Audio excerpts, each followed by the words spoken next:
Hey guys, this is Eric Weingarten with Weingarten Racing. Today's video is a valve job technical video. Now, before I begin this, I probably ought to start off with a little disclaimer. Don't take everything that I say here as absolute gospel. These are just my opinions, and they've been formed over years of doing this. My opinions do change as more information gets presented, but I will give you information that you can use however way you want. Now, I know some of you might be thinking, I don't have one of these seat and guide machines, or I don't have valve jobs done, so I have no need for doing any of this or learning any of this. You do. So if you want to be really good at engines, making your car faster in general, it's best to learn everything you can about them, because the more you know, the more it will help you in every little thing. So here we go. So today's video is about the valve jobs, and this is a ProMax 317 head, which I'm going to do a video review on, but it gave me a good idea to show some of the things. And part of the reason why I even did this video is because I saw some other videos of people absolutely doing things that I think aren't appropriate or aren't right. And I just wanted to kind of, get rid of some of those ideas. So that's the purpose of the video. Valve jobs have two functions. So most of you know the primary one, which is to seal. So when the valve actually sits on the valve job, this being the valve job, when the valve actually sits on it, it should seal, and it shouldn't let air leak either way. That's its primary function. The secondary one is for airflow.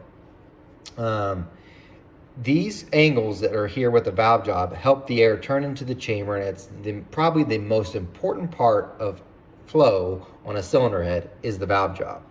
So besides getting the valve to seal, these other angles are very important for flow.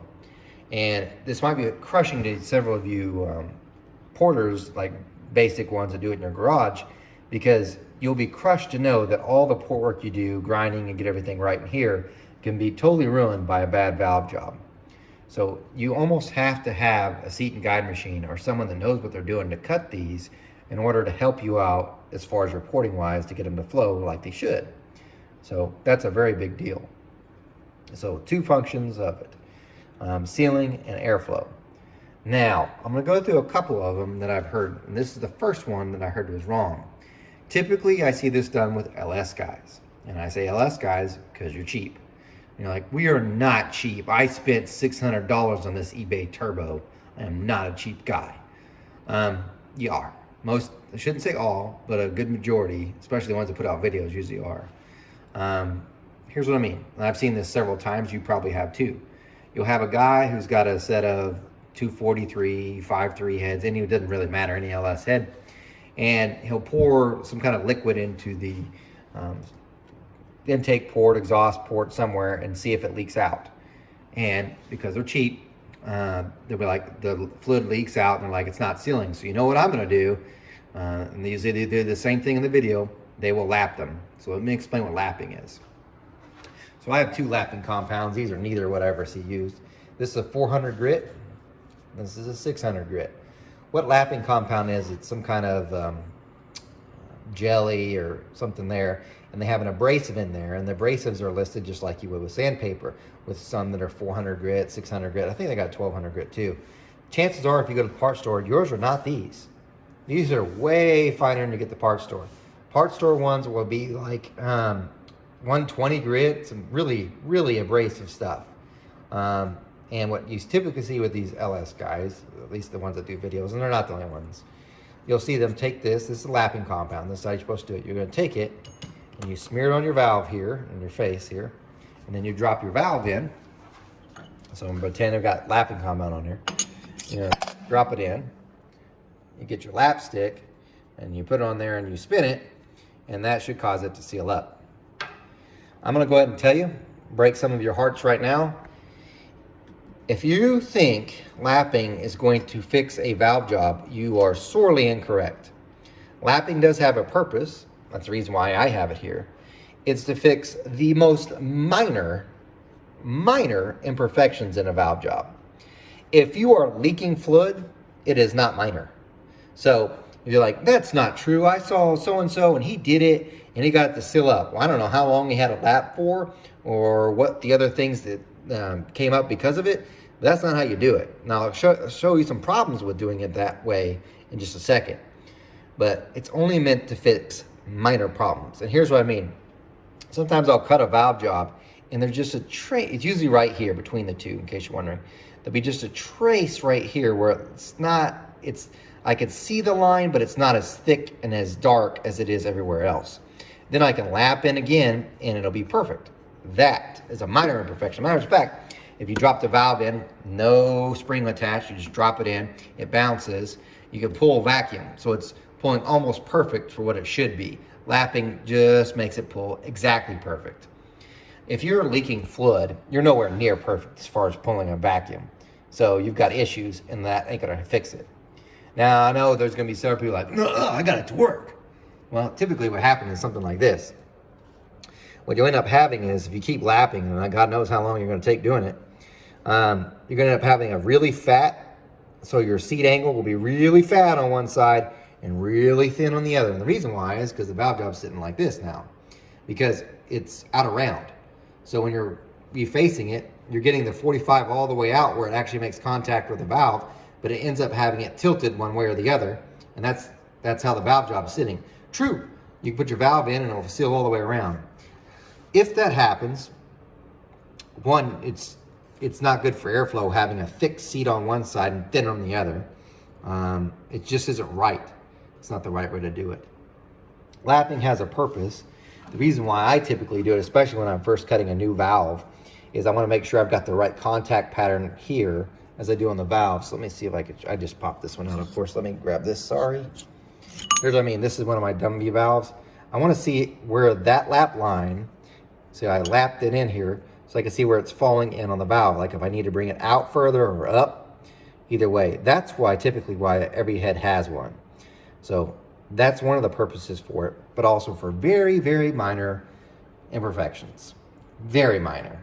So there's that. That should get out of the way. Now, some of you have probably heard the phrase 5-angle valve job and 3-angle valve job, and you're like, what does that mean? Well, let me go ahead and show you. This has already been cut, so I cut this one. A 5-angle valve job is, I should probably back up and tell you how we actually cut with this. This is a Rottler SG7. I'm gonna go ahead and tell you it's not the best machine in the world. I wish I'd bought the 8, the bigger one. This one works, so if you're into the machine shop stuff, this will absolutely cut your valve jobs. It just takes longer. If you had the 8, you probably could do the same thing you do with the 7, so much quicker, because you kind of have to be gentle with this one because it just can't remove as much material as fast as the bigger ones. But anyway, the way it works is you've got a body here, and this is a cutter blade. And these are mine are custom. I've got 1 or 2 that are stock. And what this does is this spins around and it slides down on this pilot. That's what this is called. Slides down and it starts cutting these angles that are on the blade. And that's how your valve job comes in. Now, this one happens to be a 5-angle valve job. You can see how wide that cut is it's making on this. Let me show you where the 5 angles come from. 1, 2, 3, that's the seat, which is 4, and 5. That's a 5-angle valve job. Now, there's about a bazillion ways in which you can create this, different angles for each one of those undercuts and top cuts, different widths, you name it. Now, the difference is, in this old school way, is the 3-angle valve job, which would only have 3 of those angles there. And I thought I had a cutter sitting here. I'm gonna pause the video so I can find that. This is a 3-angle valve cutter. So if you look at this one, there's only 3 angles that you see there. One at the bottom, that center one's the seat, and there's a top one, that's 3 angles.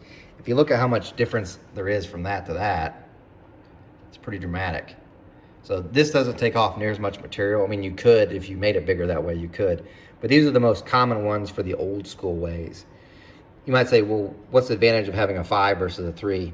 Well, in general, if I've got 5 angles, I've got I have more room to make the air turn, than I do with 3. So there's kind of the advantage of that. The disadvantage, and this is more of a machinist problem, when you're cutting out that much material, sometimes it can deflect because you're trying to cut here and it's trying to push against the pilot, so you can have it where it deflects and the seat itself isn't round. And that kind of sucks because remember, 2 functions, one's for airflow and one's the sealing. So if you're not getting the seal, that sucks. When you're cutting with these little bitty blades, it's not as much pressure on them, it's much easier to get them to seal. So you can still get to work, obviously I have, but that gives you somewhat of an idea. Anyway, so the 5 angles typically flow better than a 3-angle. In all fairness though, for those porters, when this head's done, I will have blended that angle and that angle, so the only thing that'll be left will be 3, that, and that. Now some of you are like, well, what about, why don't you use a radius? Well, you use radius on exhaust. Only thing you need for exhaust is a top cut, seat, radius. You don't use it on the intake side because you need that angle to break up the fuel for wet flow. So they got to keep one in there. So anyway, that kind of answers that part of the question. Now, if you have questions at this point, please put them in the comments. I'll be happy to answer those when I get time. So there, hopefully, explains some of the angle part of it. But let's go on to the next thing, because this is the thing I didn't like about this head, and I can't wait for the video, is this one was done with a stone. And you might have heard of people using stones before, and you might have your opinion on it if you've used them before. If you go way back in time, they didn't always have these form cutters. So what they had to do is, they did a valve job, they used stones. This is the stone. What you have here is, this is a stone holder, and this holds a stone. They have different diameters, and they've got different angles. And essentially what it does is it goes down on here and almost acts like a lapping compound, except for it's much different, coarser grit, and it cuts into the seat. So sometimes I'll turn it with hand, but typically we have, like, that's my electric one, but there's something you put on top of this, electric or air, and that spins and it actually grinds the seat itself. Before these existed, that's how they did them. It would take forever. So if you use a stone, you would have to have different angles. So you'd have to change this stone to do another one that was for like a 45 seat. You'd have to do a 30-degree top cut and a 60-degree bottom cut. It would take you a while. The disadvantage with stones also is it's very hard to keep the heights for each of these the same. What I mean by this is, you grind this one down, right? You're gonna have to now grind this one the same height, and this one the same height, and this one the same height. That's kind of tough because you're putting a machine on by hand and you're hoping you get it in right. Now there's some wizards that are really good at that, really good. That to me sucks. And I'll go ahead and tell you, the people that did it back in the day were bosses, flat out. But it also took much longer to do that, much longer to do a valve job. So that's why we also don't use them. So most of them use form cutters like this. And I'll get to a single point cutter in a minute. Now, this one is from Promax, and this one was done with a stone. And you might say, how can you tell? See how clean the angles are? That's a stone. You could see lines running through it, like they're going that way. That's because it was done with the stone. Now, there's nothing necessarily wrong with doing a stone to use it, and I'll tell you how I use it. But this isn't necessarily ideal. And I'm gonna back up real quick, and you're gonna think I'm going off on a rant, which I kind of am. The reason why I hated forums and Facebook was because everybody that went on there thought that they were the best ever, and if you didn't do everything perfectly, then you're just a moron. Well, I mean to tell you, things just don't work out that way. There are times when you will cut a head and it will kick your ass, and you won't know why, from one head to the next, what went wrong or why it's not cutting like it should. Things like that happen, and it just pisses you off, and you'll work for hours to try fixing it. So I don't knock stones either, because I will tell you why I use it, and it's mostly to fix times when things go crappy. However, back on point, when you use stones like this, the problem is it's just like lapping, except for it's far faster and more aggressive. So if I put it on here, it will absolutely make a complete ring around perfectly. The catch is, if the seat's out of round, again, it will be this tilted this way, and you have a big fat side. So you'll have a lot of angle on this side right here for 45, nothing over here or wherever. And that sucks. So yeah, the valve seals, but you've got, look how wide this is. That's a seat. Compared to that lap line right there is the seat.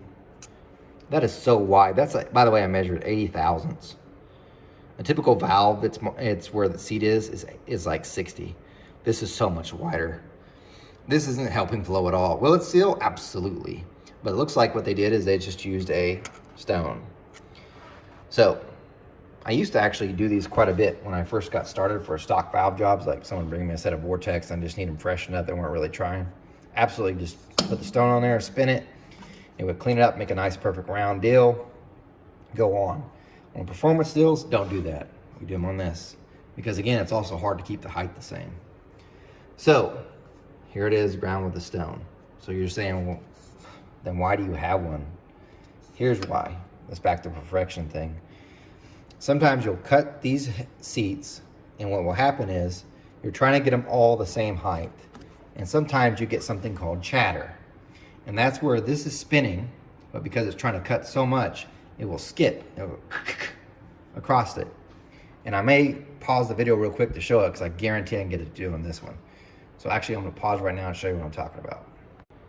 I thought I was gonna get the chatter, but it didn't, which is weird because it, for whatever reason on my seat guide machine, when I cut this one, no matter which head it is, usually if there's any chatter, it's gonna happen on this cylinder.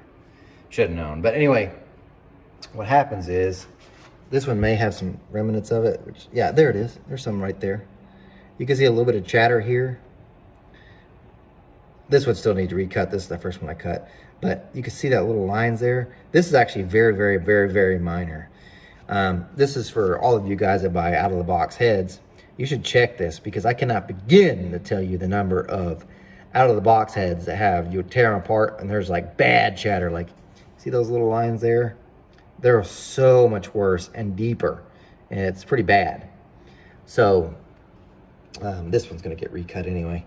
I gotta go another thou or so down before it's the same height as the rest. But back to the stones. Sometimes I've got all the heights the same and I really don't want to change them. And I've got little bitty, I mean, this is just super small, as you could tell. Honestly, if I lap that, that's what that lapping will take out, those little fine lines. But on sometimes, what I'll do is I'll take the stone and actually put it on there and just spin it by hand a few times, and it cleans up any of those which might be chatter lines on that. That's what I use a stone for. So it does have its purpose. It's not that I'm knocking it. There are times when you absolutely need it. Also, if you've got like heads that are in for a rebuild, but they're so exacting, precise, like the head's in good condition, it just needs a freshen up on this, and you don't want to drop it down any because it's going to mess up different things. You can hit it with the stone and it will clean right up, and that's what its purpose is. But on a new head, like you're just getting ready to start a port, stones really aren't the way to go. So like when he cut that one, like this one was cut with a stone initially, that's not how I'd have done it. And as a matter of fact, Promax even said that they do a 5-angle valve job, and that's a stone, not a 5-angle. So this is a 5-angle now. So anyway, back to the point though about use for the stones is it's usually to fix stuff that the machine will sometimes, no matter how hard you're fighting it, it just won't get it. And that's what I mean. You can have a machine as good as you think it is, and it still sometimes will just eat you. It will just get you. And I want to talk about the single point cutters because several are like, well, you see MBE's got that Epoch machine. Well, so does AFR, and so does other companies. And I can promise you, in the way a single point cutter is, it's like a little triangle, and it's got a point that spins at really high speeds around here, and that machine actually brings it out and it cuts all these angles just like that. It's fabulous because these are blades you have to keep buying, and if you want a different design, you got to buy a new design blade. So with a single point cutter, you could change these infinite number of ways. It also shouldn't have as much deflection on the machine because it's just one little point that's cutting the whole way.